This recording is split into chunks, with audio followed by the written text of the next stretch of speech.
Hello बेटा, स्वागत है आप सभी का फिर से। केमिकल बॉन्डिंग हम कवर कर रहे थे कोऑर्डिनेशन कंपाउंड्स में कि किस तरह से इनमें बॉन्डिंग होती है। काफ़ी सारी थ्योरी दी गई थी, ठीक है। उनमें से कुछ हमें 12th लेवल पर पढ़नी है, जिसमें बर्नर थ्योरी हम पढ़ चुके थे। बीबीटी थ्योरी आज हम बेटा देखने जा रहे हैं। बर्नर थ्योरी में आप लोगों ने लास्ट लेक्चर में देखा था कि बर्नर ने जो है कोबाल्ट एमीन के कॉम्प्लेक्स पे बात की थी और उन्होंने कहा था कि जो कॉम्प्लेक्स होते हैं उनमें दो तरह की वैलेंसी वो शो करते हैं, एक प्राइमरी वैलेंसी और एक सेकेंडरी वैलेंसी।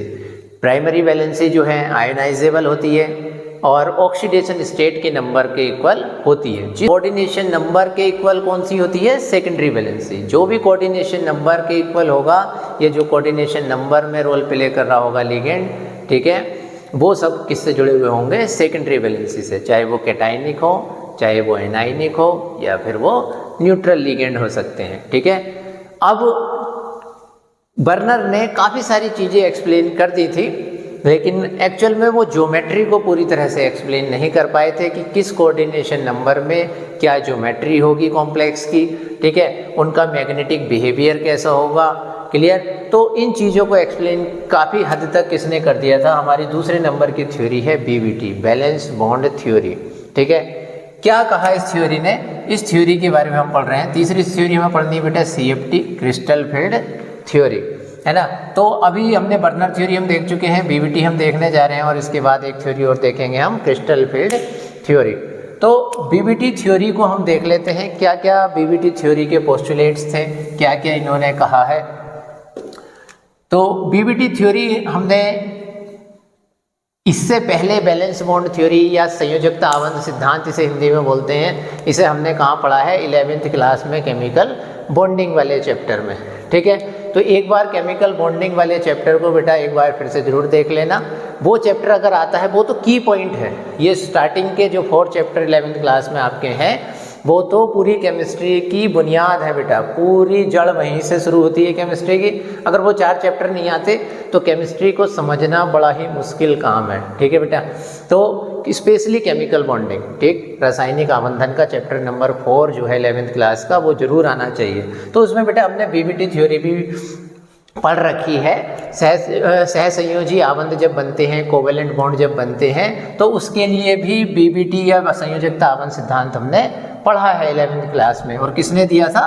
पाउलिंग ने ये थ्योरी दी थी। किसने दी थी वहाँ पे? पाउलिंग ने। हमने पढ़ा था कि पाउलिंग ने इस थ्योरी को डेवलप किया था। और क्या कहती है ये थ्योरी? हमने एक बार थोड़ा सा रिमाइंड करा दूँ, हमने 11th क्लास में केमिकल बॉन्डिंग में पढ़ा था कि अगर कोई भी एलिमेंट जब अपना कंपाउंड बनाता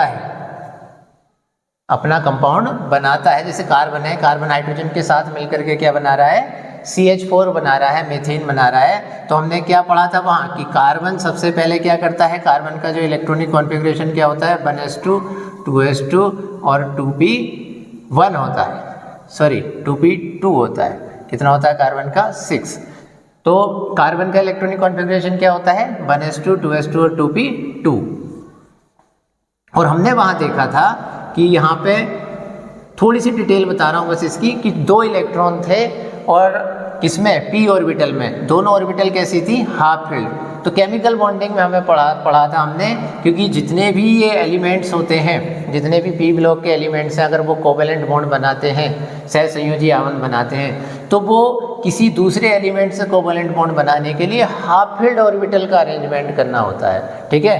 कैसी ऑर्बिटल का अरेंजमेंट करना होता है? हाफ फिल्ड, अर्धभरित ऑर्बिटलों की व्यवस्था करनी होती है। और जितनी उसके पास अर्धभरित ऑर्बिटल होती हैं, हाफ फिल्ड ऑर्बिटल होती हैं, आधी भरी हुई ऑर्बिटल होती हैं, तो उतने ही वो एलिमेंट बॉन्ड बनाता है, ठीक है। जितने उसके बैलेंस सेल में, या आउटर मोस्ट सेल को बैलेंस सेल जनरली हम कहते हैं p ब्लॉक के लिए, जितनी उसमें हाफ फिल्ड ऑर्बिटल होती हैं, जैसे इसकी आउटर मोस्ट सेल कौन सी है? ये वाली, ठीक है। तो इस आउटर मोस्ट सेल में 2 सब सेल है S और P, तो यही बॉन्ड फॉर्मेशन में पार्टिसिपेट कर रही थी। अब इसके पास जितनी वैकेंट ऑर्बिटल होती थी वो उतने बॉन्ड बना लेता था। तो ग्राउंड स्टेट में हम पढ़ते थे, आध्य अवस्था इसे बोलते थे। तो इस समय कार्बन केवल कितने बॉन्ड बनाता है? 2, लेकिन जुड़ने कितने आ रहे हैं? 4। तो मैक्सिमम कितने का अरेंजमेंट करना पड़ रहा है इसको, हाफ फील्ड ऑर्बिटल को? 4, ठीक है। और 4 ऑर्बिटल इस तरह से ये क्या हो जाती हैं, एक्साइटेड स्टेट में हाफ फील्ड हो जाती थी। इतनी बातें हमें पता है, ठीक।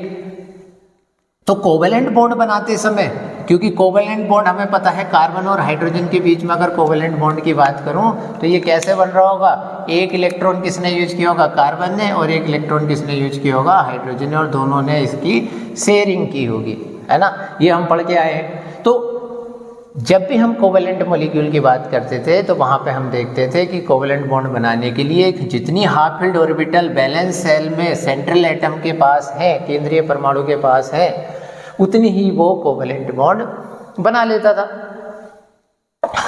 तो वहाँ पे हाफ फील्ड ऑर्बिटल का अरेंजमेंट करता था, सिंपली कहूँ तो। और ये ऑर्बिटल फिर हाइब्रिडाइजेशन में चली जाती थी। संकरण भी हमने वहाँ पढ़ा है, ठीक है, कि ये अपनी एनर्जी को क्या कर लेती थी? इक्वल कर लेती। हाइब्रिडाइजेशन का फिनोमेना सबको पता है ना। हाइब्रिडाइजेशन किसे बोलते हैं? कि जब कोई एलिमेंट्स की सिमिलर, अप्रोक्स सिमिलर एनर्जी की ऑर्बिटल और डिफरेंट शेप की ऑर्बिटल आपस में मिलकर के सेम साइज और सेम शेप की ऑर्बिटल बनाती हैं, तो इस ऑर्बिटल को हम कहते हैं, इस फिनोमिनन को हम कहते हैं हाइब्रिडाइजेशन, है ना।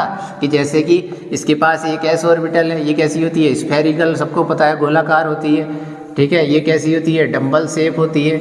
लेकिन तीनों ऑर्बिटल क्या पढ़ के आए हैं हम, ये सबकी एनर्जी कैसी हो जाती थी? सेम, और सबकी शेप भी कैसी हो जाती थी? सेम। और इन ऑर्बिटल को हम क्या नाम देते थे? Hybrid orbital. सेम कहानी बेटा यहाँ पर भी है। यहाँ पर भी जब कॉम्प्लेक्स का फॉर्मेशन होगा तो इसी तरह से हाइब्रिड ऑर्बिटल पार्टिसिपेट करेंगी, ठीक है। और लेकिन अब क्या कहानी है कि पहले तो कौन सी ऑर्बिटल बनती थी? हाफ फील्ड ऑर्बिटल का अरेंज करना पड़ता था कोवेलेंट बॉन्ड बनाने के लिए, क्योंकि एक कोवेलेंट बॉन्ड एक एक इलेक्ट्रॉन की दोनों की शेयरिंग से बनता है। अब यहाँ कौन आएगा? ये इलेक्ट्रॉन किसका आ गया? हाइड्रोजन का। हाइड्रोजन अपना इलेक्ट्रॉन दे करके किससे बॉन्ड बना लेगा? कार्बन से।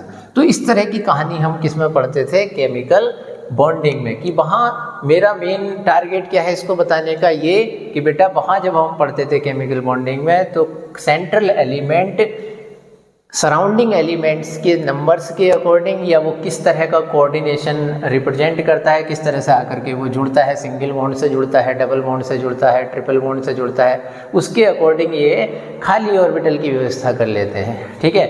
सॉरी, हाफ फील्ड ऑर्बिटल की अरेंजमेंट करते हैं। हाफ फील्ड का क्यों करते हैं? क्योंकि एक तो खुद का इलेक्ट्रॉन होगा और एक जो सराउंडिंग एलिमेंट आएगा उसका इलेक्ट्रॉन होगा, ठीक।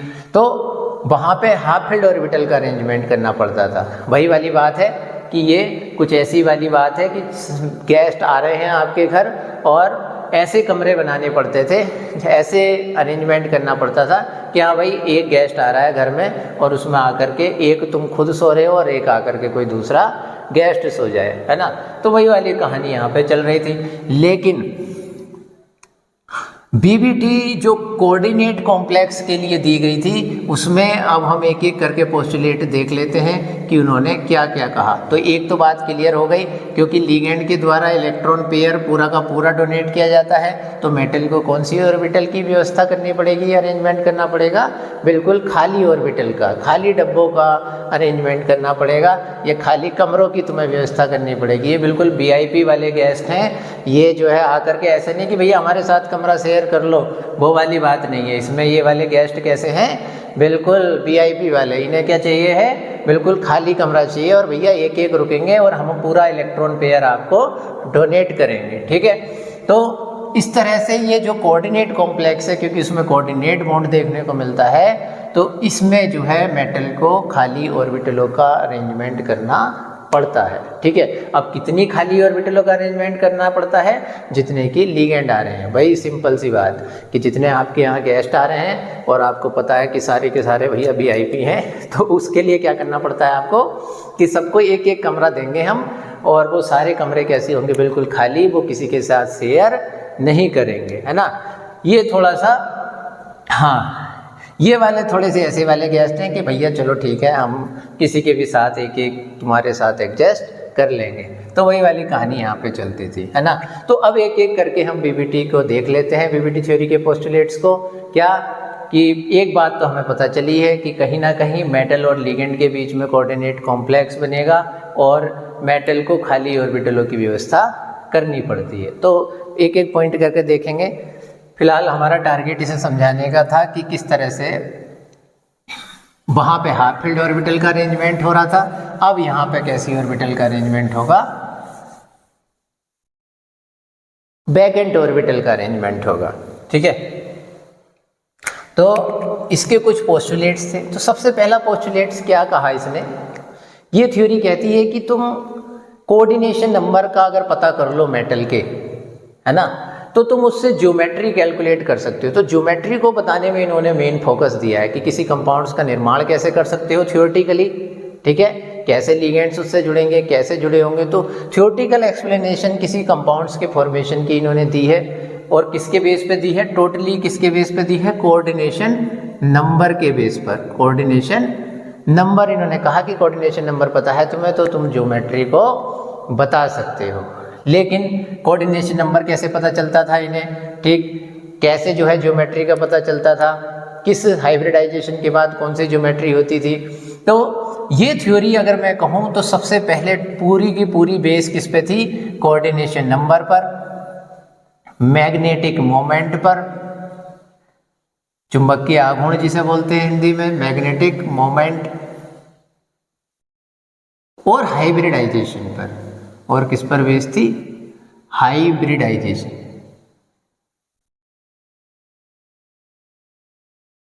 ठीक है बेटा, तो कोऑर्डिनेशन नंबर, मैग्नेटिक मोमेंट और हाइब्रिडाइजेशन, इन तीनों पॉइंट पर जो है ये थ्योरी बेस्ड थे। ठीक है, क्या करते थे ये करते थे, आपकी एनसीईआरटी की बुक में न्यूमेरिकल भी देखने को मिलेंगे इससे रिलेटेड। ये क्या करते थे कि कोई कॉम्प्लेक्स, सपोज CO NH3 का होल 6 और कितने प्लस के चार्ज है, 3, ये कोई कॉम्प्लेक्स है। तो ये क्या करते थे, इन्हें ये नहीं पता था कि ये लिगेंड्स है, ठीक है, इलेक्ट्रॉन पेयर डोनेट करते हैं, लेकिन कौन सा लिगेंड कैसा है, स्ट्रॉन्ग है या वीक लिगेंड है, वो अगली थ्योरी ने क्लियर किया था। तो ये क्या करते थे ना, ये कंपाउंड्स का, कॉम्प्लेक्स का मैग्नेटिक मोमेंट कैलकुलेट कर लेते थे। अब कैसे, इंस्ट्रूमेंट की हेल्प से इन्होंने मैग्नेटिक मोमेंट कैलकुलेट कर लिया। हालांकि वो भी सिर्फ ये एक थ्योरेटिकली जो है मैग्नेटिक मोमेंट को लेते थे। इन्हें क्लियर ये नहीं पता था कि मैग्नेटिक मोमेंट में किस तरह का कंट्रीब्यूशन होता है, क्या ऑर्बिटल कंट्रीब्यूशन होता है, क्या इलेक्ट्रॉनिक कंट्रीब्यूशन होता है। ठीक है, और पूरी तरह से ये क्या लेते थे, मैग्नेटिक मोमेंट डेटा लेते थे कॉम्प्लेक्स का। मैग्नेटिक मोमेंट इंस्ट्रूमेंट की हेल्प से कैलकुलेट कर लिया। और क्या करते थे, अगर magnetic moment mu = √n+2 Bm, Bohr magneton, ठीक है, ये क्या करते थे, म्यू का मान, म्यू की वैल्यू अगर 1.73 है तो ये लगा लेते थे, क्या अगर म्यू का मान यहाँ 1.73 रखेंगे तो n का मान कितना आता था, यहाँ से 1.73, ठीक, सॉरी, वो कितने इलेक्ट्रॉनों के लिए आता था, 1 इलेक्ट्रॉन के लिए। गलत बोल दिया मैंने कि अगर मैग्नेटिक मोमेंट 1.73 है तो वो ये आइडिया लगा लेते थे कि यहाँ पे इस कॉम्प्लेक्स में एक अनपेयर्ड इलेक्ट्रॉन है। अगर म्यू का मान 2.80 के आसपास है तो 2 अनपेयर्ड इलेक्ट्रॉन होंगे। अगर मैग्नेटिक मोमेंट 3.82 के आसपास है तो 3 अनपेयर्ड इलेक्ट्रॉन होंगे।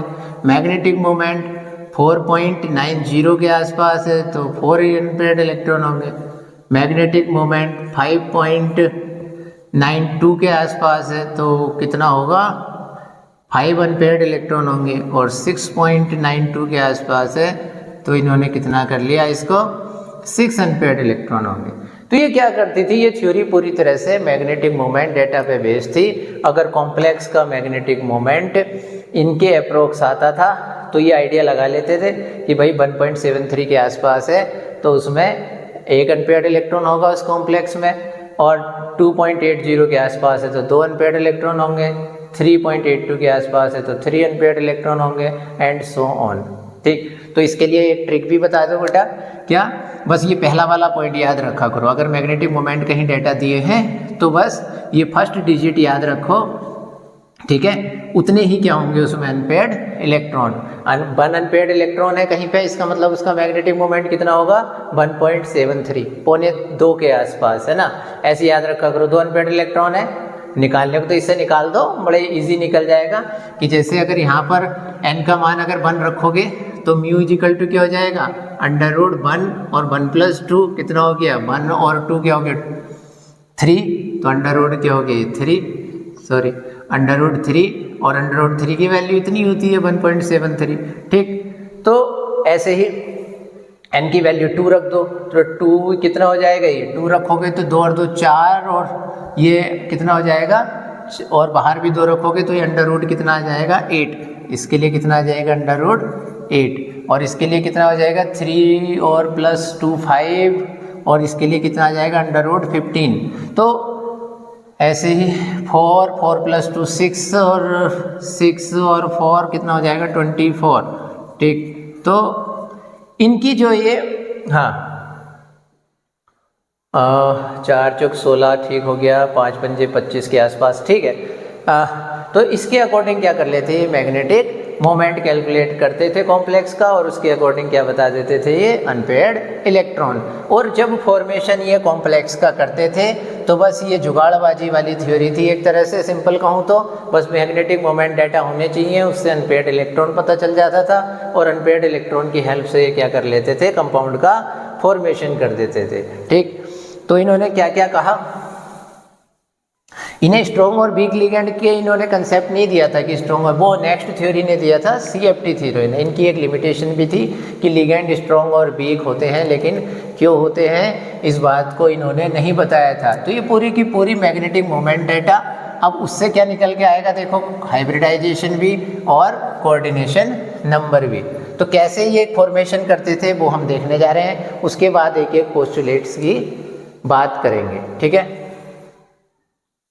तो इसको हम इस वाले कंपाउंड्स की फॉर्मेशन की अगर बात करें तो सेंट्रल मेटल कौन है, कोबाल्ट, लिगेंड कितने हैं, अमोनिया, अमोनिया कैसा लिगेंड है, न्यूट्रल, तो इसकी ऑक्सीडेशन स्टेट ये सबसे पहले निकाल लेते थे। अच्छा, इसके लिए जो मैग्नेटिक मोमेंट डेटा है, अगर इस थ्योरी की बात करूं तो इस थ्योरी के अकॉर्डिंग इसका मैग्नेटिक मोमेंट कितना आएगा, म्यू इजिकल टू 0। तो न्यूमेरिकल पोर्शन आपको एग्जाम में दिया तो वो देगा जरूर कि किसी कंपाउंड्स का मैग्नेटिक मोमेंट या इस कॉम्प्लेक्स का मैग्नेटिक मोमेंट 0 है, और इस बेस पे इसका फॉर्मेशन कीजिए, और इसमें अनपेयर्ड इलेक्ट्रॉन बताइए, इसमें हाइब्रिडाइजेशन बताइए, इसकी ज्योमेट्री बताइए, तो आप क्या करोगे, इसके बेस पे इसका फॉर्मेशन वहाँ पे कर दोगे। तो चलिए हम भी म्यू इजिकल टू 0 इसके अकॉर्डिंग मान के चलते हैं, या फिर नेक्स्ट थ्योरी का कंसेप्ट यूज करके हम इसका फॉर्मेशन कर सकते हैं। तो वो तो इनके टाइम की बात थी कि भैया मैग्नेटिक मोमेंट कैलकुलेट कर लो और उसके अकॉर्डिंग फॉर्मेशन कर लो, लेकिन अब तो हमें सब पता है कि अमोनिया कैसा लिगेंड है, स्ट्रॉन्ग लिगेंड है। अमोनिया कैसा लिगेंड होता है, स्ट्रॉन्ग। एक नेक्स्ट थ्योरी है, उसने क्या कर रखा है, लिगेंड्स को कैटेगराइज कर रखा है, जिसे हम बोलते हैं स्पेक्ट्रोकेमिकल सीरीज। CFT थ्योरी ने लिगेंड्स को उनकी स्प्लिटिंग पावर के बेस पर स्ट्रॉन्ग और वीक लिगेंड में डिवाइड कर रखा है। तो अभी CFT की ओर को नहीं जाते हुए बस इतना उनकी कंसेप्ट का तुम यूज कर सकते हो कि जो स्पेक्ट्रोकेमिकल श्रेणी है, जैसे कि I-, F-, ठीक है, SCN-, H2O, अमोनिया, बस 3-4 लिख देता हूँ मैं, EN और CN और CO। तो ये कुछ स्पेक्ट्रोकेमिकल सीरीज है, अभी मैंने कंप्लीट नहीं लिखी है NCERT के बेस पे, ये स्पेक्ट्रोकेमिकल सीरीज है। और इन्होंने क्या कहा था कि लिगेंड्स जो वाटर तक के लिगेंड्स हैं इसमें वो तो कैसे होंगे, दुर्बल होंगे, और आगे के कैसे होंगे, ये प्रबल होंगे, स्ट्रॉन्ग लिगेंड होंगे, और ये कैसे होंगे, वीक लिगेंड होंगे। अब कब क्यों स्ट्रॉन्ग कह रहे हैं, क्यों वीक कह रहे हैं, वो भी बात करेंगे। फिलहाल अमोनिया कैसा लिगेंड है, स्ट्रॉन्ग लिगेंड है, और इनकी प्रेजेंस में हमेशा इलेक्ट्रॉन का क्या हो जाएगा, युग्मन हो जाएगा, इलेक्ट्रॉन की पेयरिंग हो जाएगी। ठीक, तो कैसे पेयरिंग होगी, अभी तो हवा हवा में सारी चीज़ें चल रही हैं, कैसे पेयरिंग होगी, क्या स्ट्रॉन्ग लिगेंड होते हैं, क्या वीक लिगेंड होते हैं, तो सब समझ में आएगा बेटा, है ना। बस इनकी नीड होगी इसमें आपको, ये तो आपको याद करनी ही पड़ेगी। जब आप एग्ज़ाम के लिए तैयारी करोगे तो आप तब तक तो आप CFT भी पढ़ लोगे। अब CFT पढ़ लोगे तो CFT का कंसेप्ट आप BPT में भी यूज कर सकते हो। हालांकि इस थ्योरी ने स्ट्रॉन्ग और वीक लिगेंड को नहीं बताया था, है ना। तो अभी तो फिलहाल हम म्यू इजिकल टू 0 इन्हीं के कंसेप्ट को मान के चलते हैं कि ये कॉम्प्लेक्स था और इसका मैग्नेटिक मोमेंट क्या है, 0। तो अब हमें क्या करना है, जब इसका हम फॉर्मेशन करेंगे तो ये देखना है कि बस इसमें कोई भी अनपेयर्ड इलेक्ट्रॉन नहीं होना चाहिए। क्यों? क्योंकि म्यू 0 कब आएगा, जब कोई भी n बराबर क्या हो, 0 हो। ठीक, तो इसका फॉर्मेशन हम देख लेते हैं। तो कैसे इसका फॉर्मेशन होगा, पहले इसकी मेटल की ऑक्सीडेशन स्टेट निकालो यहाँ पे। तो मेटल की oxidation state X plus ammonia की क्या हो गई, 0 × 6 इजिकल टू प्लस के 3। तो X इजिकल टू क्या हो गया, प्लस के 3। तो कोबाल्ट कौन सी ऑक्सीडेशन स्टेट में है, अभी यहाँ +3 ऑक्सीडेशन स्टेट में है। कब, जब इस कॉम्प्लेक्स का फॉर्मेशन करना है। कितने लिगेंड्स इससे जुड़ने आ रहे हैं, 6। ठीक, तो पहले इसका फॉर्मेशन देख लेते हैं, फिर एक एक करके इसके पोस्टुलेट्स को देख लेंगे। तो क्या कहा इस थ्योरी ने, पहला पोस्टुलेट्स क्या कहा कि भैया पूरी तरह से मैग्नेटिक मोमेंट और हाइब्रिडाइजेशन पर बेस है और कोऑर्डिनेशन नंबर के अकॉर्डिंग तुम ज्योमेट्री को बता सकते हो। ठीक है, फिर इन्होंने क्या कहा कि जो सेंट्रल मेटल है वो, सेकंड पोस्टुलेट्स क्या कहा इन्होंने कि जो सेंट्रल मेटल है वो अपनी s ऑर्बिटल, p ऑर्बिटल और d ऑर्बिटल उनका यूज करके कॉम्प्लेक्स कंपाउंड का फॉर्मेशन करती है और उन वैकेंट ऑर्बिटलों का अरेंजमेंट करेगी किसके लिए, लिगेंड्स के लिए। और 6 के 6 लिगेंड्स हैं तो कितनी ऑर्बिटल का अरेंजमेंट करना पड़ेगा, 6। तो कैसे करेंगे, देखो अब कोबाल्ट है, कोबाल्ट का कितना ऑक्सीडेशन स्टेट आया, +3। कितना होता है रियल में, 27 होता है, लेकिन +3 इलेक्ट्रॉन निकले होंगे तो क्या बचा होगा, 24 बचा होगा। तो अब हम 24 का करेंगे, तो पहले 27 का कर लेते हैं। क्या है, 1s2 2s2 2p6 3s2 3p6 और 3d को पहले लिख लेते हैं। 3d कितना होता है इसका, 7 और 4s2 और होने को तो आगे 4p भी होगी और होने को तो आगे 4d भी होगी, लेकिन 4p में 0 है अभी और 4d में भी 0 है अभी। ठीक है, तो अभी हम इस सीरीज को हटा देते हैं बेटे, है ना। तो ये क्या करते थे, इस तरह से सेंट्रल मेटल एटम की पहले ऑक्सीडेशन स्टेट निकाली और क्या करेंगे, इसका इलेक्ट्रॉनिक कॉन्फ़िगरेशन कर देंगे। अब ये किसका किया, अभी हमने कोबाल्ट का, लेकिन हमें किसका करना है, कोबाल्ट +3 का। तो आउटर मोस्ट सेल से ही इलेक्ट्रॉन निकलते हैं, सबको पता है। तो S क्या हो गया, 0 और D क्या हो गया, 2 यहाँ से निकले तो 1 यहाँ से निकल जाएगा, तो D क्या बचेगा इसका, 6। तो 3D में इसके कितने इलेक्ट्रॉन है, 6। अब बात आती है कि 6 हमारे पास लिगेंड्स हैं, तो इसका जो अगर मेटल है, मेटल का तो अगर हम इलेक्ट्रॉनिक कॉन्फ़िगरेशन देखें, और हमने ये भी बात बताई है क्या कि जो ट्रांजिशन मेटल होती हैं उनके जो बॉन्ड फॉर्मेशन की अगर बात करें तो उनकी n-1d, क्या कहा इस थ्योरी ने कि उनकी कौन कौन सी ऑर्बिटल भाग लेगी, d, s और p। अब वो d जो है बाहर की ऑर्बिटल की भी हो सकती है, आउटर ऑर्बिटल की भी हो सकती है, सॉरी आउटर सेल की भी हो सकती है d सब सेल, और इनर सेल की भी d सब सेल हो सकती है। तो d कोई सी भी पार्टिसिपेट कर सकती है, मतलब n-1d भी हो सकती है और nd भी हो सकती है, मतलब आउटर सेल भी हो सकती है और उससे अंदर वाली सेल की d भी हो सकती है। s तो होगी होगी और p तो होगी ही होगी। हमें पता है ना बेटा क्या कि आउटर सेल को हम क्या कहते हैं, जनरली बैलेंस सेल कहते हैं s और p ब्लॉक के एलिमेंट्स के लिए, लेकिन जो d ब्लॉक के एलिमेंट्स हैं उनमें आउटर ऑर्बिटल भी पार्टिसिपेट कर सकती है और इनर ऑर्बिटल भी बॉन्ड फॉर्मेशन में पार्टिसिपेट कर सकती है। ठीक है, अब कैसे करेगी ये देखो, तो हमने इसके पोस्टुलेट्स 2-3 क्लियर कर दिए हैं कि मेटल है, मेटल की जो है d ऑर्बिटल, s ऑर्बिटल और p ऑर्बिटल बॉन्ड फॉर्मेशन में पार्टिसिपेट करती है। अब बात आती है कोबाल्ट +3, तो कोबाल्ट +3 का हमने यहाँ पे इलेक्ट्रॉनिक कॉन्फ़िगरेशन कर दिया। Cobalt +3 in free state, in free state. अभी ये जब की बात है जब अभी कोबाल्ट +3 से अमोनिया लिगेंड्स जुड़े नहीं हैं। तो इसका जो इलेक्ट्रॉनिक कॉन्फ़िगरेशन है, तो यहाँ तक तो कितना लिख लो बेटे, 18 किसका होता है, आर्गन का, ठीक है। 8 यहाँ तक हो गए और 10 ये हो गए, तो कितना हो गया 18। तो 18 तो हो गया आर्गन का। अब उसके बाद क्या लिख लो, 3D 6 और 4S 0 और 4P 0। अभी इनका यूज होगा बेटा, आपको आप कहोगे सर क्यों लिख रहे हैं इन्हें, पता नहीं। तो अभी इनका यूज हो सकता है, किसी का भी इनमें से कुछ का यूज होगा बॉन्ड फॉर्मेशन में, ठीक। तो अभी इनका अगर हम ऑर्बिटल स्ट्रक्चर देखें तो डी में कितनी ऑर्बिटल होती है, 5। तो 6 इलेक्ट्रॉन कैसे फिल होंगे, 1 2 3 4 5 और एक 6।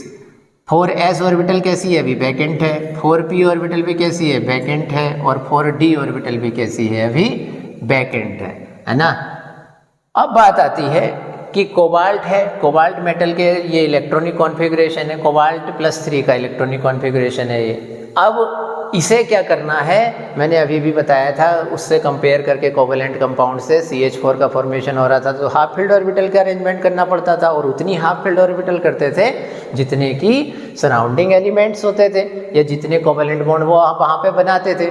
अब यहाँ पर भी मेटल के कोऑर्डिनेशन नंबर के अकॉर्डिंग इन्हें क्या करना पड़ेगा, खाली ऑर्बिटल का अरेंजमेंट करना पड़ेगा। मतलब 6 यहाँ पे लिगेंड आ रहे हैं और 6 के 6 कैसे हैं, मोनोडेंटेड। 6 हैं और 6 के 6 कैसे हैं, मोनोडेंटेड, और सब VIP हैं। ये समझ के चलो कि इन्हें सबको क्या चाहिए, पूरा इलेक्ट्रॉन पेयर लेकर के आ रहे हैं क्योंकि लिगेंड, तो इन्हें क्या चाहिए, पूरी ऑर्बिटल खाली चाहिए। तो सब VIP गेस्ट हैं, इन्हें पूरा कमरा क्या चाहिए, खाली। तो अभी इनके पास जो खाली ऑर्बिटल हैं वो कितनी दिख रही हैं होने को, तो इसे हटा देता, 1 2 3 4 5। हाँ, तो होने को तो खाली ऑर्बिटल बेटा S में भी है, P में भी है और D में भी, ठीक। लेकिन इस थ्योरी के कंसेप्ट की बात करें तो ये क्या कहती है कि म्यू क्या होना चाहिए, इनने इसका मैग्नेटिक मोमेंट निकाला और ये कह रहे हैं म्यू इक्वल टू 0।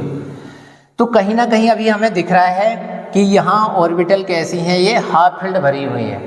अगर ये हाफ फील्ड ऑर्बिटल हैं तो इसमें अनपेयर्ड इलेक्ट्रॉन है, और अनपेयर्ड इलेक्ट्रॉन इतने हैं, 4 हैं। तो अभी 4 अनपेयर्ड इलेक्ट्रॉन हैं, तो इसका मैग्नेटिक मोमेंट कितना आना चाहिए था, 4.90, ठीक है, 4 अनपेयर्ड इलेक्ट्रॉन के लिए। लेकिन ये तो थ्योरी कह रही है कि जब इसका कॉम्प्लेक्स का मैग्नेटिक मोमेंट निकाला गया तो कितना आया है, 0।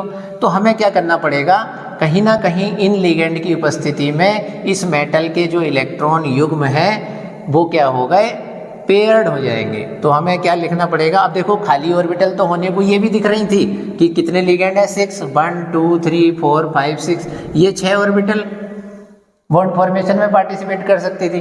अब ये 6 ऑर्बिटल बॉन्ड फॉर्मेशन में पार्टिसिपेट अगर कर सकती थी, तो अगर मैं 6 के 6 लिगेंड को आकर के यहाँ जोड़ देता तो ये 4 अनपेयर्ड इलेक्ट्रॉन रह जाते, और 4 अनपेयर्ड इलेक्ट्रॉन अगर रह जाते तो मैग्नेटिक मोमेंट कितना आता, 4.90, लेकिन आना कितना था, 0। तो ये लिगेंड की प्रेजेंस में CO+3 in presence of ligand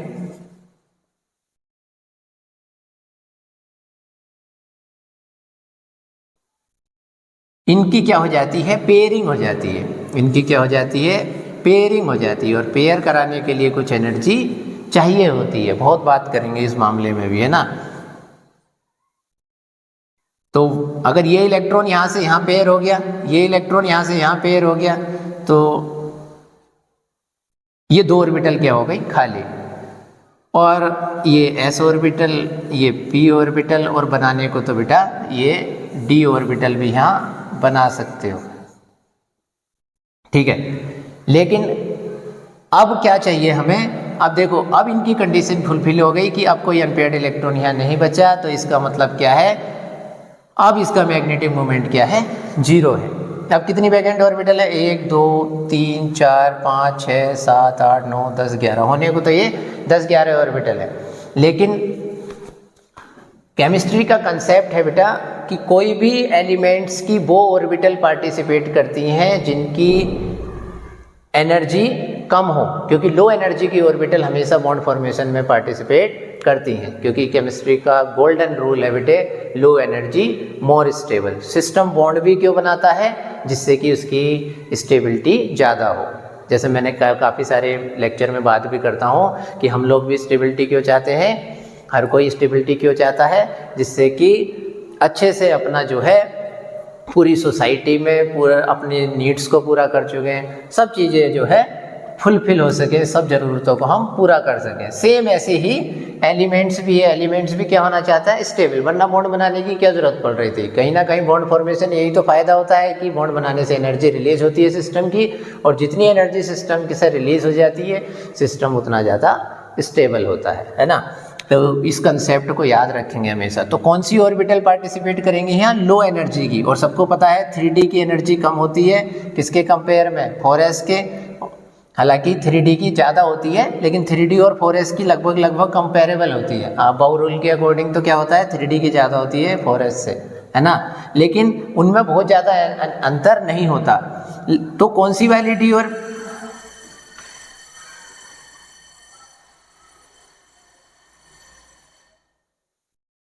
तो कौन सी वाली डी ऑर्बिटल पार्टिसिपेट करेगी? लो एनर्जी की ऑर्बिटल पार्टिसिपेट करेंगी, है ना। तो CO+3। अब लो एनर्जी की ऑर्बिटल पार्टिसिपेट करेंगी तो ये 2, 3, 4, 5, 6, ये 6 ऑर्बिटल यहाँ पार्टिसिपेट करती हैं।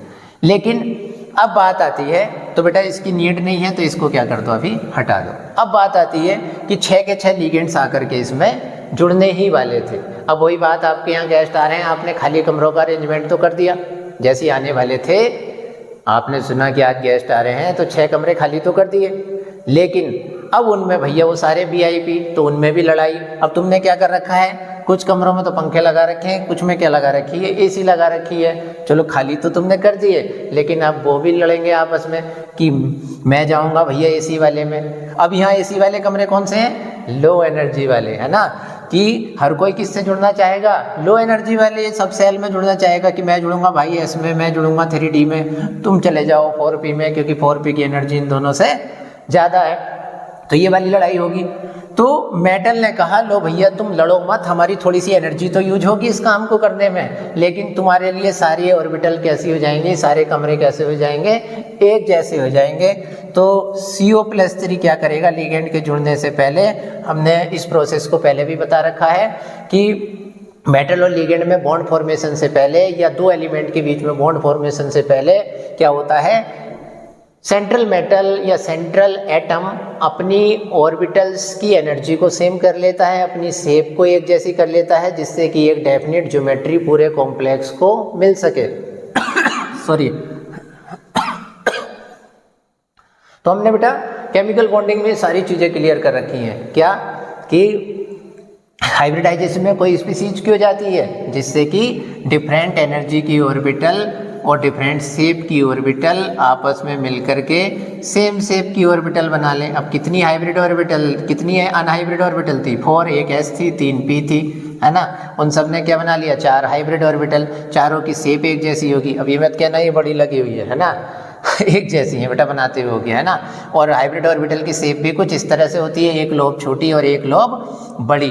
अब ये स्पेस में कैसे अरेंज होती हैं? जिससे कि इनकी एक डेफिनेट ज्योमेट्री मिल सके। सपोज CH4 में ये कार्बन की ऑर्बिटल थी चारों, तो ये चारों ऑर्बिटल की शेप कैसी होगी? एक जैसी होगी। और क्यों होगी? जिससे कि एक कंपाउंड को एक डेफिनेट ज्योमेट्री मिल सके। हाइब्रिडाइजेशन में इसीलिए पार्टिसिपेट करती हैं ऑर्बिटल। तो CO+3 in hybrid state, hybrid state. अब क्या हो रहा था? आप देख रहे हो D की एनर्जी अलग होगी, इस S की अलग होगी, इन तीनों P ऑर्बिटल की एनर्जी अलग होगी। तो आपस में ये होगा नहीं होगा कि मैं जाऊंगा लो एनर्जी वाली में, लिगेंड्स में।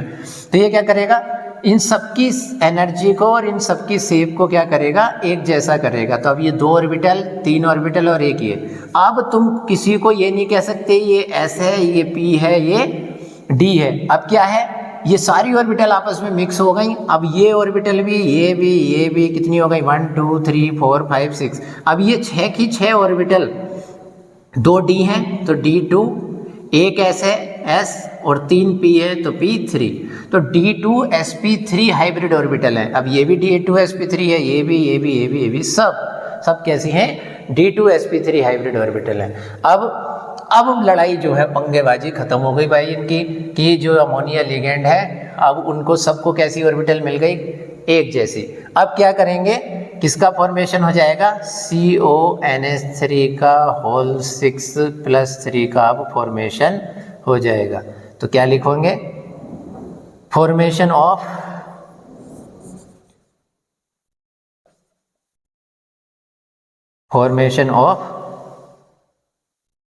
CONH3 का होल 6+3 है ना। तो कैसे होगा, ये तीनों तो किसके इलेक्ट्रॉन है अभी, मेटल के, है ना। यहाँ आर्गन लिख के चल सकते थे क्योंकि अभी 18 इलेक्ट्रॉन और होंगे इनके, ठीक। और ये किसके हैं, ये सभी एक इलेक्ट्रॉन पेयर, 2 3 4 5 और 1 6, ये 6 के 6 इलेक्ट्रॉन पेयर अब किसने दे दिए यहाँ, अमोनिया ने। अमोनिया में कौन डोनर होता है, नाइट्रोजन डोनर होता है। अमोनिया में कौन डोनर होता है, नाइट्रोजन एटम डोनर एटम की तरह काम करता है। अमोनिया में कौन डोनर एटम है, तो अब ये 6 के 6 लिगेंड, क्योंकि अब सबकी शेप एक जैसी है, सबकी एनर्जी एक जैसी है, ठीक। तो इस तरह से ये जुड़ जाते हैं। अब देखो कोई अनपेयर्ड इलेक्ट्रॉन नहीं है, यहाँ पे भी कोई अनपेयर्ड इलेक्ट्रॉन नहीं है, तो किसी तरह का कोई अनपेयर्ड इलेक्ट्रॉन नहीं है, तो इस कंडीशन को ये इनकी फुलफिल कर रहा है, ठीक है। हालांकि बाद में थ्योरी ने बताया, बाद में LFT और CFT थ्योरी ने बताया कि अमोनिया स्ट्रॉन्ग लिगेंड होता है और स्ट्रॉन्ग लिगेंड की प्रेजेंस में इलेक्ट्रॉन का पेयरिंग हो जाती है, ठीक है। तो वो भी अभी हम डिस्कस करेंगे। फिलहाल अभी हम इनके कंसेप्ट के अकॉर्डिंग चल रहे हैं। तो म्यू हमें 0 करना था, म्यू हमने 0 कर दिया। अब बात आती है 6 लिगेंड है, 6 लिगेंड कैसे जुड़े होंगे। अब इसकी ज्योमेट्री की हम बात कर लेते हैं। तो कोबाल्ट है, अब इसका 6 कोऑर्डिनेशन नंबर है, और 6 कोऑर्डिनेशन नंबर में जो ज्योमेट्री होती है वो होती है ऑक्टाहेड्रल, ठीक है, अष्टफलकीय, या फिर स्क्वायर बाइपिरामिडल भी कह सकते हो। तो 6 के 6 जो लिगेंड्स हैं वो कोबाल्ट से कैसे जुड़े होंगे, CO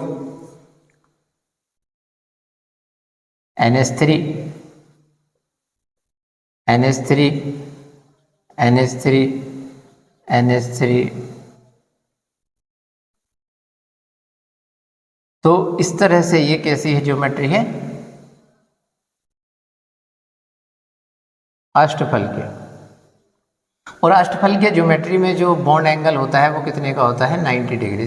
हमने पढ़ रखा है 11वीं क्लास में कि ऑक्टाहेड्रल में। अभी हम सब देखेंगे भी, पूरी टेबल देखेंगे बेटा कि किस में किस ज्योमेट्री में क्या होता है, ठीक। तो ये 90 डिग्री हो गया, और इसकी ज्योमेट्री कैसी हो गई, ऑक्टाहेड्रल।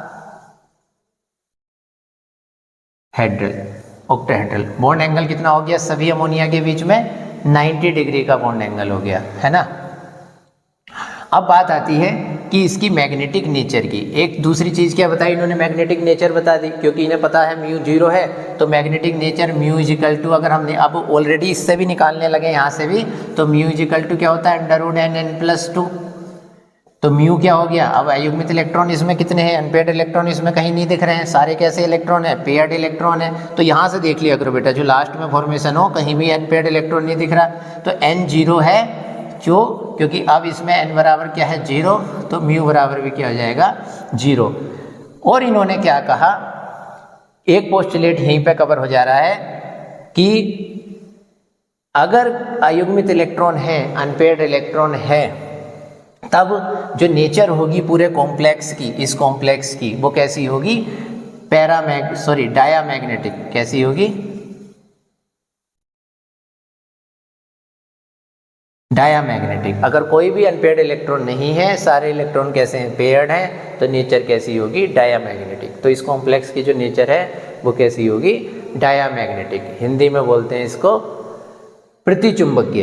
क्या बोलते हैं इसको, प्रतिचुंबकीय, ठीक है। और प्रतिचुंबकीय या डायामैग्नेटिक ऐसे कॉम्प्लेक्स होते हैं, ऐसे कंपाउंड होते हैं जो मैग्नेटिक फील्ड में रखने पर, चुंबकीय क्षेत्र में रखने पर प्रतिकर्षित होते हैं। दुर्बल रूप से कैसे होंगे, वो प्रतिकर्षित होंगे, है ना।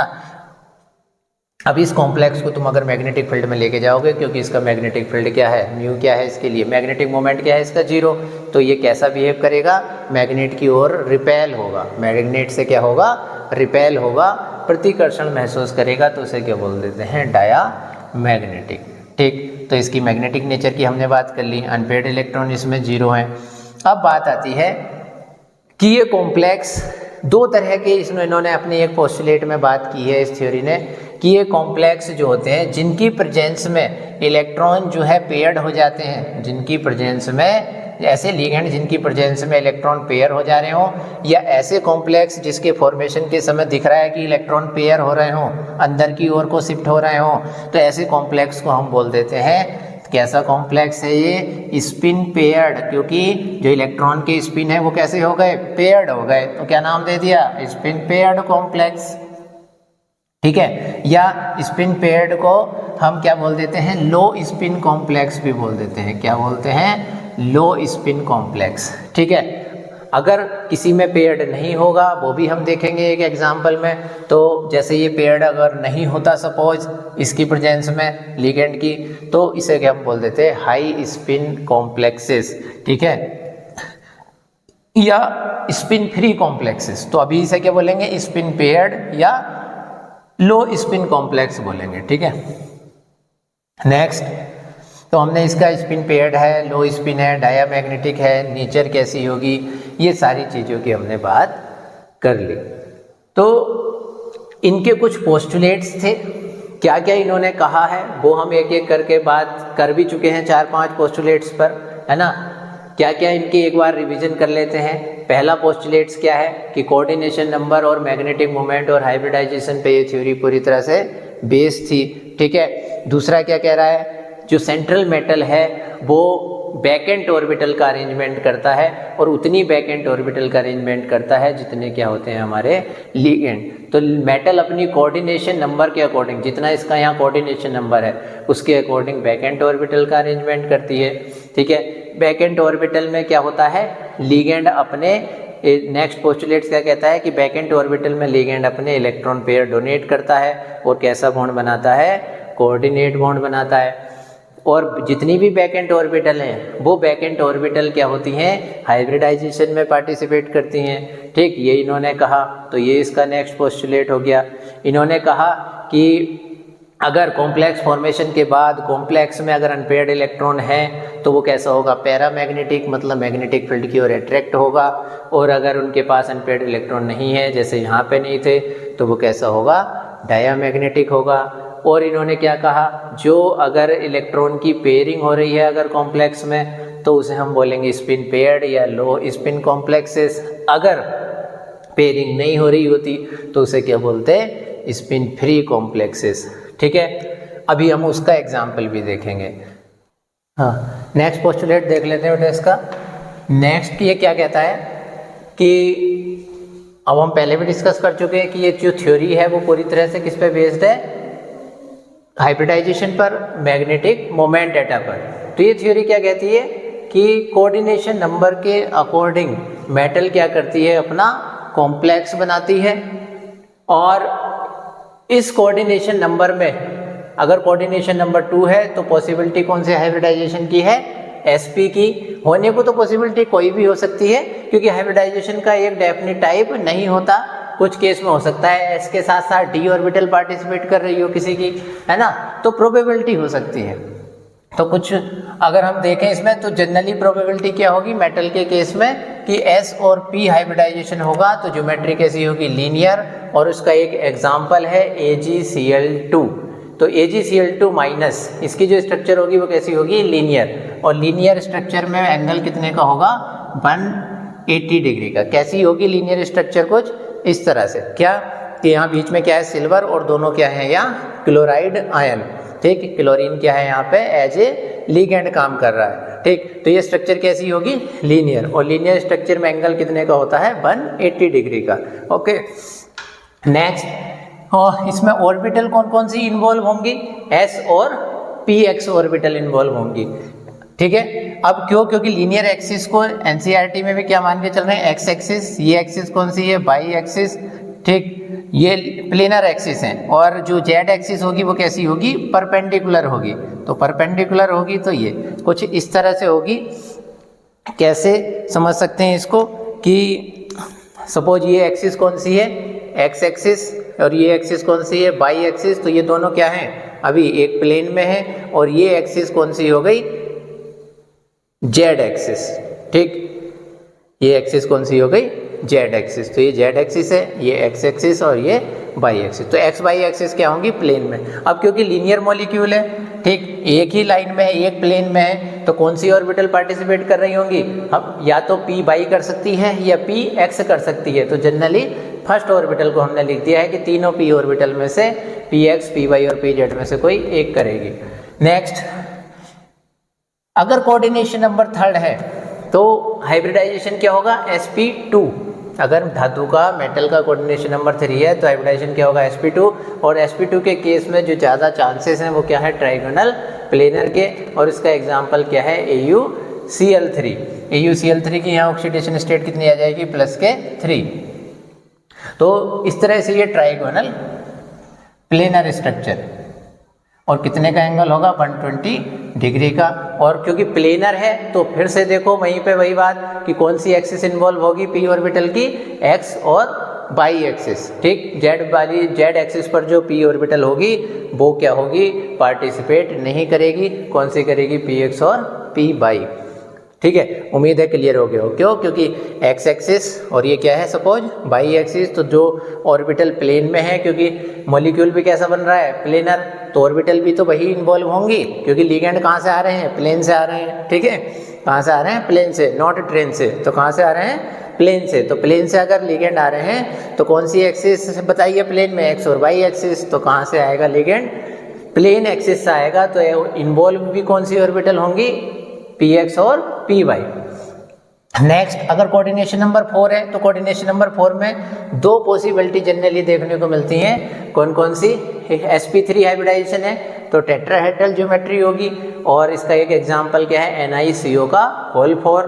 कैसी ज्योमेट्री है इसकी? टेट्राहेड्रल। ये ज्योमेट्री सभी आपने पढ़ रखी है 11th क्लास में केमिकल बॉन्डिंग में। इस तरह की ज्योमेट्री क्या होगी? टेट्राहेड्रल ज्योमेट्री होगी, ठीक। और कितने का एंगल होगा?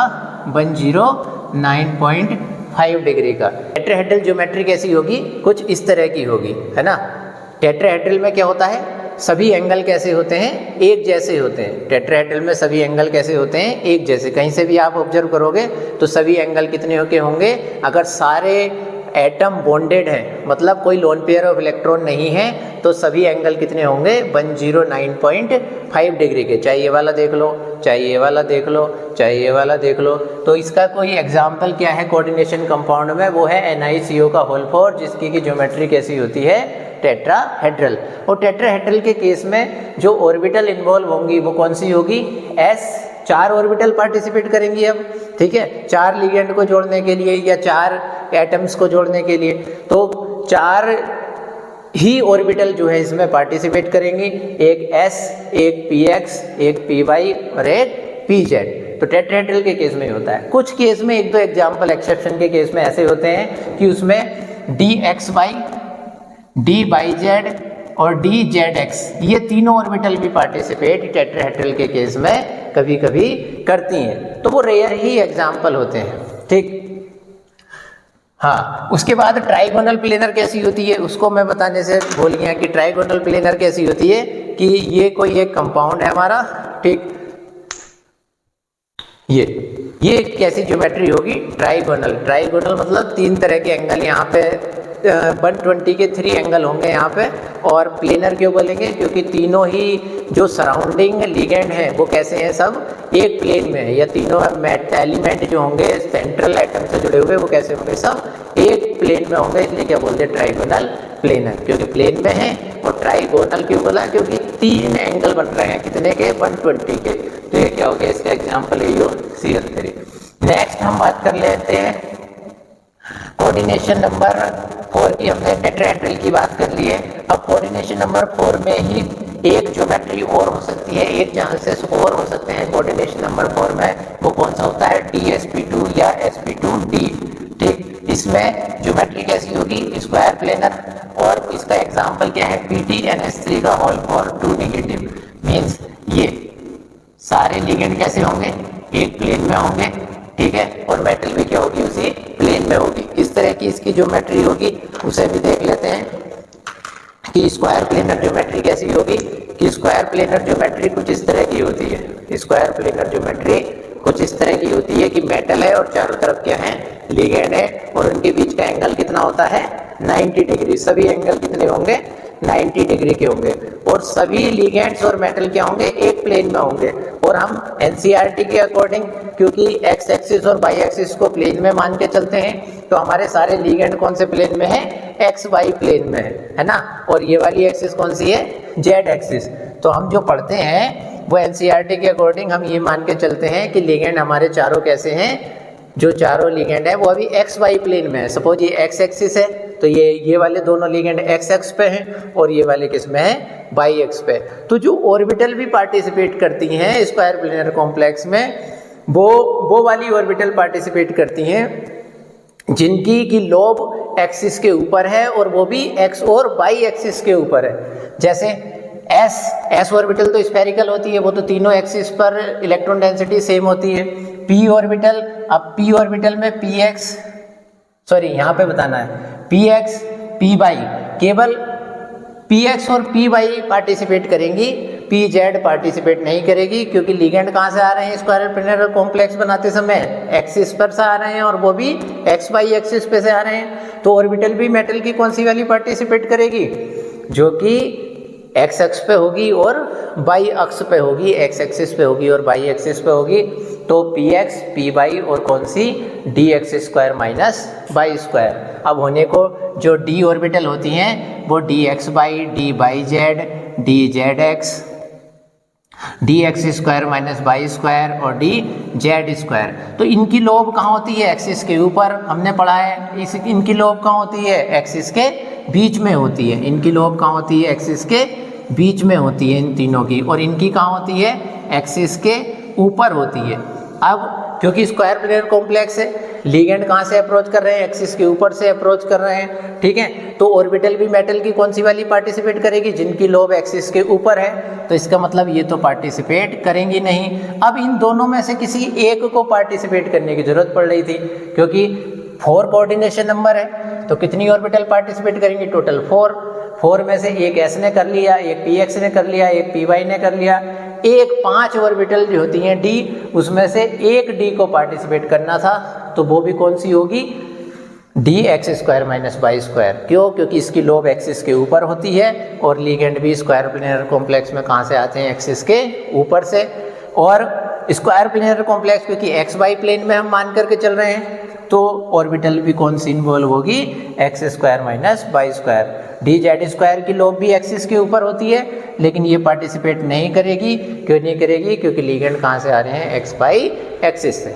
तो ये बड़ा इंपॉर्टेंट केस है ये स्क्वायर प्लेनर कॉम्प्लेक्स का, कि इसमें केवल यही क्यों पार्टिसिपेट करती है। नेक्स्ट, उसी तरह से 5 कोऑर्डिनेशन नंबर में हाइब्रिडाइजेशन क्या होगा, sp3d, और ज्योमेट्री क्या होगी, ट्राइगोनल बाई पिरामिडल। अब ये ट्राइगोनल बाई पिरामिडल ज्योमेट्री कैसी होती है, ये ट्राइगोनल बाई पिरामिडल ज्योमेट्री कैसी होती है, कुछ इस तरह की, कि ये तो क्या हो गया, अभी अभी हमने दिखाई थी ये ट्राइगोनल प्लेनर ज्योमेट्री। अब बाई पिरामिडल कैसे बोल देंगे, एक पिरामिड ऊपर से बनेगा, ठीक है, पिरामिड को जानते हैं, जैसे यहाँ मंदिर की चोटी होती है ऊपर की, कुछ इस तरह से दिखता है पिरामिड। तो ये बाई पिरामिडल ट्राइगोनल तो ये हो गया। वाइट वॉल्स क्या बना रहे हैं, ये ट्राइगोन बना रहे हैं, और ये क्या है, ऊपर का ये इनसे मिल करके, इससे मिल करके, इससे मिल करके क्या बनाएगा, एक पिरामिड, और एक बनाएगा नीचे वाला। तो ट्राइगोनल क्या बोलेंगे, बाई पिरामिडल ज्योमेट्री बोलेंगे। अब इसमें देखिए तीनों एक्सिस इन्वॉल्व हो रही हैं, एक्स एक्सिस भी इन्वॉल्व हो रही है, बाई भी इन्वॉल्व हो रही है, और जेड एक्सिस पे भी लिगेंड है। अब किस पे लिगेंड प्रेजेंट है, जेड एक्सिस पर भी लिगेंड प्रेजेंट है। तो पक्की बात है अब जेड वाली भी पार्टिसिपेट करेगी। और देखो जेड एक्सिस से कितने लिगेंड आ रहे हैं, एक और एक 2। अब 2 लिगेंड जेड एक्सिस से आ रहे हैं, तो 2 ऑर्बिटल पक्का ऐसी होंगी, क्योंकि एक sp3 हाइब्रिडाइजेशन क्या है, sp3d, तो sp3d में एक d ऑर्बिटल पार्टिसिपेट कर रही है, तो पक्का ये वाली ऐसी होगी जो कि जिसकी लोब एक्सिस के ऊपर तो हो, लेकिन कौन सी एक्सिस हो, वो जेड एक्सिस हो। कौन सी एक्सिस हो,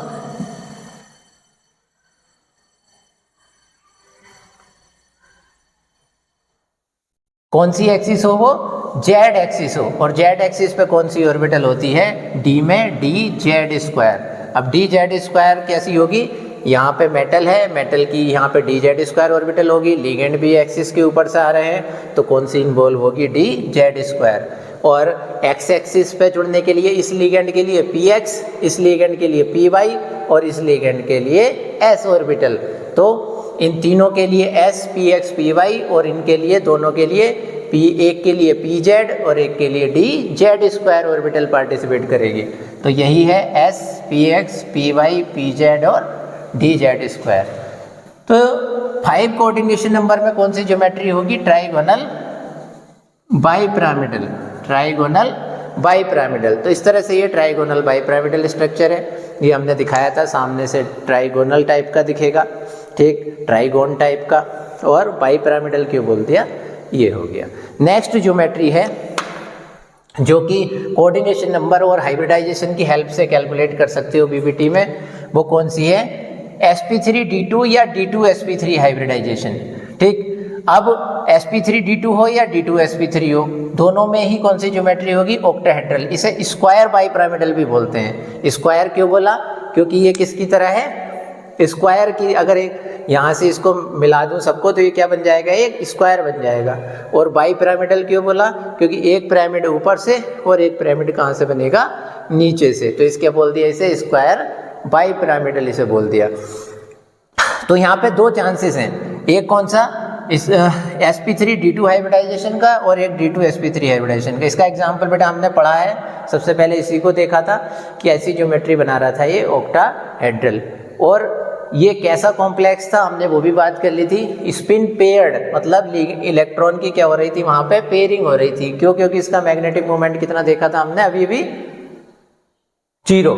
कितना मैग्नेटिक मोमेंट देखा था, 0। और CFT के कंसेप्ट के अकॉर्डिंग देखने लगे हैं कि एक मैंने सीरीज लिखी थी अभी, क्या कि अमोनिया कैसा लिगेंड है, स्ट्रॉन्ग, और स्ट्रॉन्ग लिगेंड के केस में अंदर को क्या होती है, पेयरिंग। वो भी अभी 3-4 एग्जाम्पल जब हम देखेंगे तो कब पेयरिंग होगी कब पेयरिंग नहीं होगी वो भी क्लियर हो जाएगा। ठीक है, अभी इतना समझ गए होंगे कि ऑक्टाहेड्रल के केस में ज्योमेट्री कोऑर्डिनेशन नंबर 6 के केस में ज्योमेट्री कैसी होगी, ऑक्टाहेड्रल होगी। ऑक्टाहेड्रल कुछ इस तरह से होती है स्ट्रक्चर। कितने का एंगल होता है, 90 डिग्री का।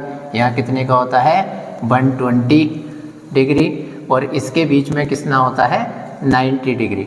ट्राइगोनल बाइपिरामिडल में एंगल भी बता देते हैं। ये वाले एंगल तो सारे कैसे हैं, वाइट वाले जो लिगेंड्स कह लो इनको, उनके बीच में कितना है, 120 डिग्री। जबकि इनका आपस में कितने हैं ये सभी एंगल, 90 डिग्री के। ठीक, तो ये स्ट्रक्चर को अपने माइंड में इमेजिन करना बड़ा ज़रूरी होता है बेटा, क्योंकि बहुत सारे कॉम्प्लेक्स की स्टेबिलिटी हम lone pair repulsion, bond pair repulsion, इसके बेस पे हम देखते हैं।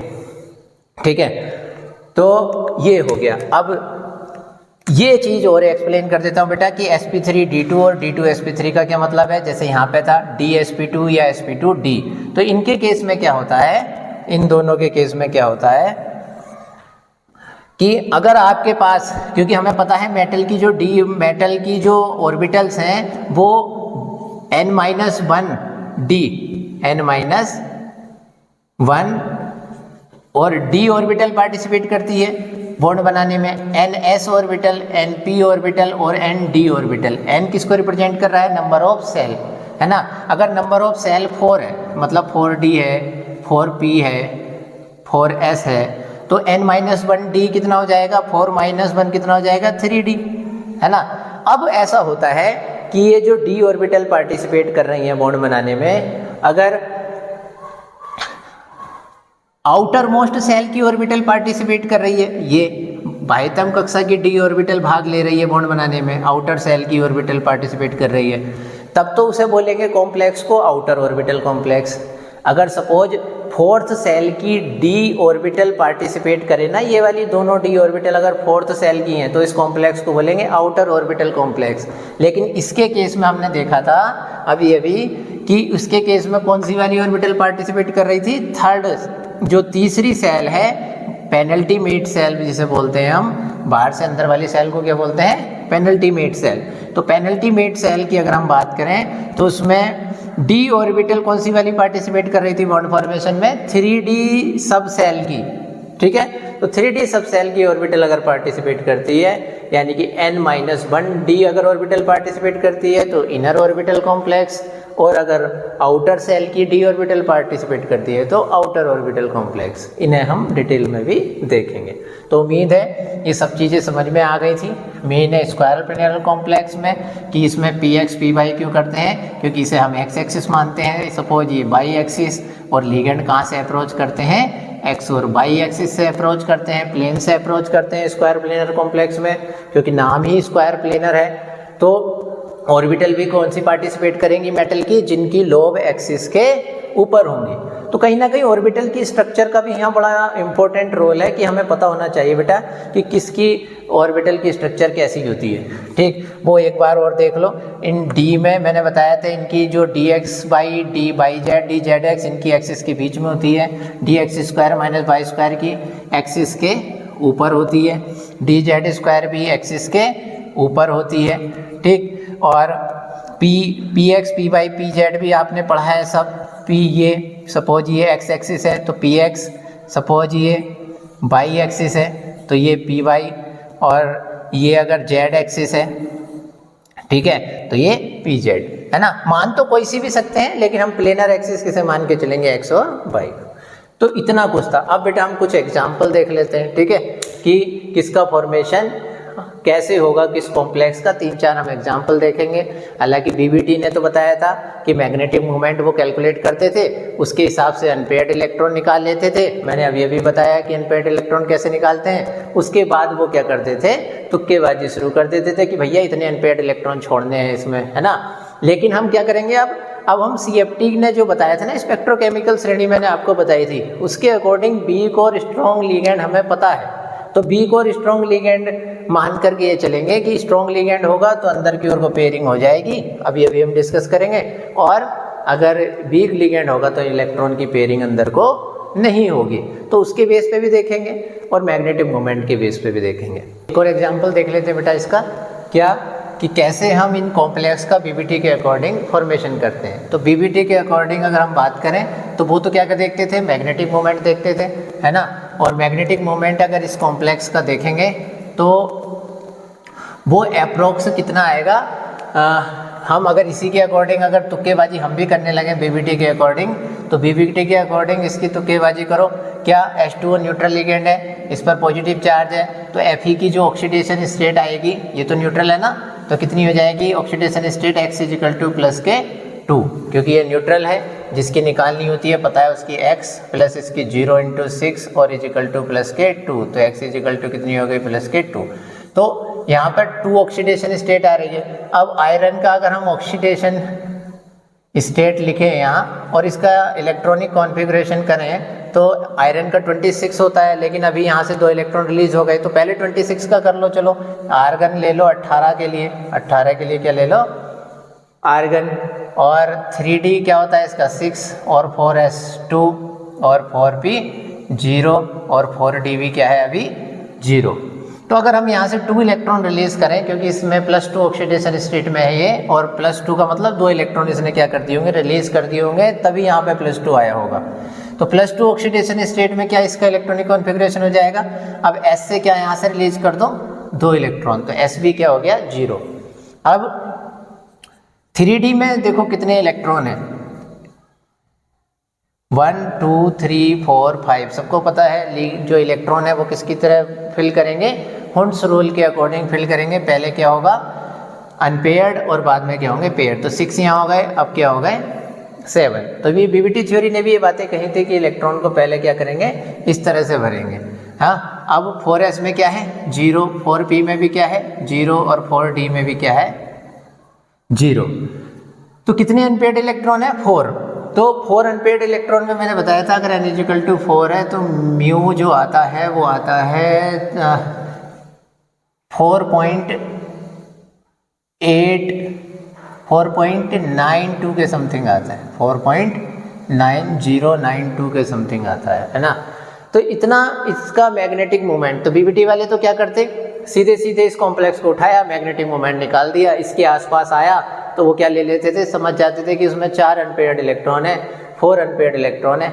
अब इन्हें क्या करना है, इस कॉम्प्लेक्स के फॉर्मेशन के समय 4 अनपेयर्ड इलेक्ट्रॉन क्या करने हैं, छोड़ने हैं, ठीक, जो कि हमें यहाँ पे ऑलरेडी दिख रहे हैं। लेकिन अगर मैं बात करूं अगली थ्योरी की जिसने कि स्ट्रॉन्ग और वीक लिगेंड का कंसेप्ट भी दे दिया था, तो उसके अकॉर्डिंग अगर हम देखें तो लिगेंड क्या है, वाटर, और वाटर जो है उसने बताया कि वाटर जो है वीक लिगेंड होता है। वीक लिगेंड की प्रेजेंस में इलेक्ट्रॉन का जो डिमोशन है, मतलब अंदर की ओर कोई इलेक्ट्रॉन की पेयरिंग अगर हम कराने लगे तो उसके केस में ये चांसेस नहीं होते हैं, ठीक, वीक लिगेंड के केस में। जबकि हमने अमोनिया लिगेंड की बात की थी अभी, तो अमोनिया लिगेंड स्ट्रॉन्ग लिगेंड है और उसके केस में हमने क्या कराई थी, पेयरिंग। तो अब हमें क्लियर हो गया कि यहाँ 4 अनपेयर्ड इलेक्ट्रॉन छोड़ने हैं, तो देख लेते हैं कैसे होगा। तो Fe+2 का ये इलेक्ट्रॉनिक कॉन्फ़िगरेशन हो गया, ठीक है। ये Fe+2 का ये अब ऑर्बिटल हमने फिल करके दिखा दी। तो Fe+2 क्या है इस समय, इन फ्री स्टेट है। ये अभी किसकी बात चल रही है, फ्री स्टेट की बात चल रही है। अब हमने बताया था क्या, हमने नहीं, बीबीटी ने बताया था, ठीक है।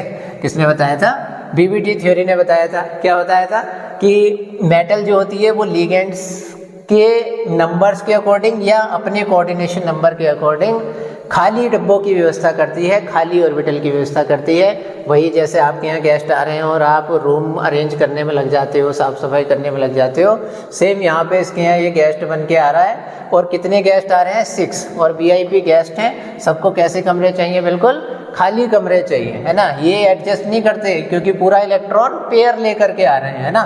तो 6 इन्हें ऑर्बिटल का अरेंजमेंट करना पड़ेगा। तो Fe+2 ने 6 ऑर्बिटल का अरेंजमेंट करना है।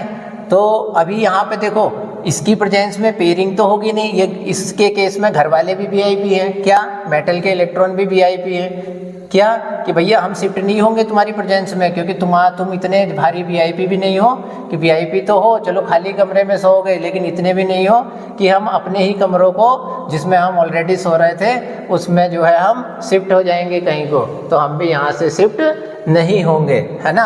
तुम्हारे लिए हाँ हमारे घर में बहुत कमरे हैं, उन्हें खाली कर देंगे या उनकी साफ सफाई करा देंगे।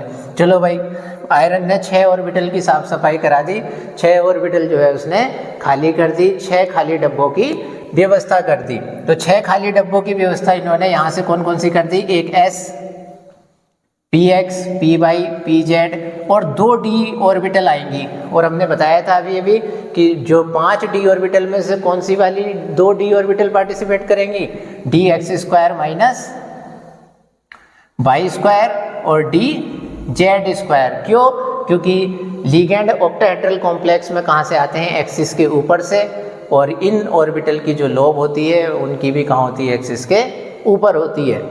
तो शुरू कर देते हैं कहानी। अब वही बात, अभी आपस में एक कहानी और सुनाई थी मैंने आपको कि आपस में लिगेंड आ तो रहे हैं, अभी इनमें जुड़ेंगे नहीं। क्यों नहीं जुड़ेंगे, क्योंकि भाई वही बात, सब वीआईपी कहेंगे हम लो एनर्जी की में जाएंगे, 4s ऑर्बिटल में हम जाएंगे, आपस में लड़ाई शुरू होगी कि 4s में हम जाएंगे, 4p में हम जाएंगे, क्योंकि हर कोई किस में जुड़ना चाहता है, लो एनर्जी की ऑर्बिटल में जुड़ना चाहता है। क्यों, low energy more stable, golden rule है केमिस्ट्री का, क्या, कि हर कोई जो है लेस एनर्जी रखना चाहता है और मोर स्टेबल होना चाहता है ना, केमिस्ट्री में लो एनर्जी मोर स्टेबल। तो अब सभी की जो है एनर्जी सेम नहीं है, क्योंकि डी, और सब जानते हैं डी ऑर्बिटल की एनर्जी ज़्यादा होती है किससे, पी से, और पी की ज़्यादा होती है किससे, एस से। तो ये क्या करेगा आयरन, चलो भाई तुम आपस में लड़ाई बंद करो, हम क्या कर लेते हैं, खुद ही इन ऑर्बिटल की एनर्जी की भी इक्वल कर लेते हैं और इनकी शेप को भी एक जैसा कर देते हैं, क्योंकि इसकी शेप स्फेरिकल, इसकी डंबल शेप, इसकी डबल डंबल शेप, है ना।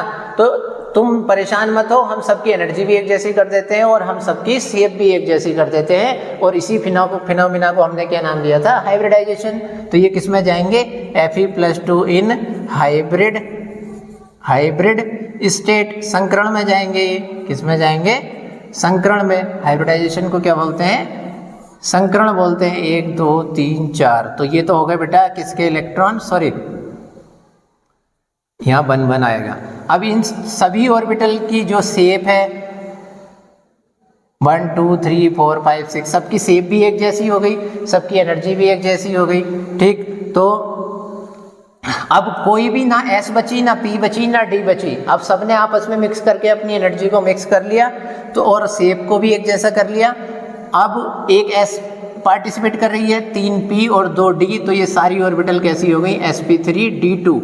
अब ये भी sp3d2 हाइब्रिड ऑर्बिटल है, ये भी सब जो है sp3d2 हाइब्रिड ऑर्बिटल है। सबकी एनर्जी भी कैसी है, एक जैसी, सबकी शेप भी कैसी है, एक जैसी। मैंने कल बताया भी था हाइब्रिड ऑर्बिटल की शेप कुछ इस तरह की होती है।